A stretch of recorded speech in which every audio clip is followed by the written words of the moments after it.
What's going on? You tell us. There's stuff going on out there? It's the Mashkosh event downstairs. It's really Okay. What did you guys talk about today? Talked about the fall session. Yeah, Governor, I mean, 3.5 weeks until these guys... Don't know where the speaker is. 3.5 weeks until the legislature breaks for the winter recess. What do you want to get done for this first year session? Well, I certainly appreciate the fact that the recreational marijuana bill took up a big part of the early part of the session, and we've had a bunch of issues around the budget as well. But we have a couple of bond bills. One's the housing bond bill, and the other one is the DCAM bill, both of which have funding for new projects and programming, but also have some important elements associated with deferred maintenance. And it would be terrific if those could get done before the break. I respect the fact that that may create issues for the Senate because they're both still in the House.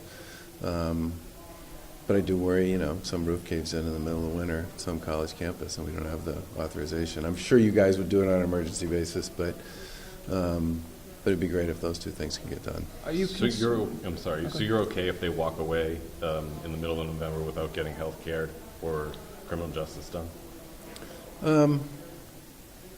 Look, I think the criminal justice piece in particular has certainly been on everybody's radar for a while. I've said for a long time that I'd love to see the CSG piece get done since that's already consensus. But Senator Brownsberger put out a big package.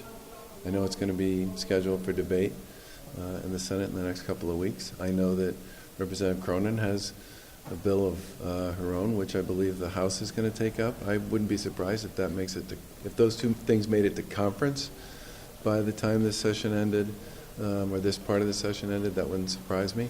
But those are big, complicated issues, and I wouldn't necessarily expect those to get through. And as far as the mass health stuff is concerned, I really like the proposal we made. But again, I recognize and appreciate that it's complicated, and my hope is that sometime after the first of the year, that issue can get joined. Yeah. No one from your administration was there today to testify on this bill. I mean, have you communicated your thoughts on this, or?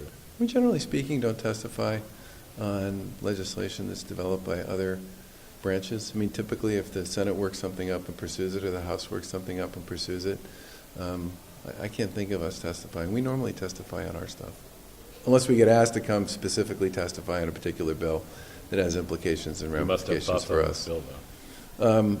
Look, it's like any bill that's that big and that complicated. There are pieces of it that we appreciate and we like, and pieces of it we have concerns about, and we'll certainly express those. Are you concerned about the impasse over the supplemental budget between the chambers? We talked a little bit about that this morning. I think it's everybody knows that Halloween is sort of the be-all, end-all with respect to the deficiency. And I know there were a lot of conversations over the weekend between the House and the Senate on this, and it's my hope that, and my expectation that we'll get something in time to close the books on the fiscal year.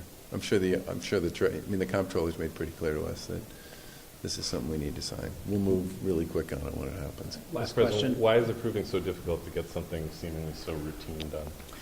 The chairs are negotiating. We had hoped that it would be a consensus final deficiency budget. It didn't work. So now there are differences between the two versions, and they're negotiating. And we don't negotiate in public. We have some very clear communication going back and forth. The communication has not stopped, but we haven't reached agreement. We know we have a deadline of next week, October 31st, and we're working toward resolution. Are these policy negotiations, or is the procedural manner in which the Senate Ways and Means Committee took up this bill complicated? So both branches put the bill out in part. So it isn't that the Senate Ways and Means did it one way and the House did it another way.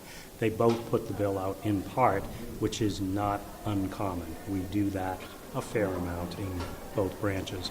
So there is a procedural matter, but that is not where the rubber meets the road. The rubber meets the road around the content of the bill, and they're negotiating the content. Thank you.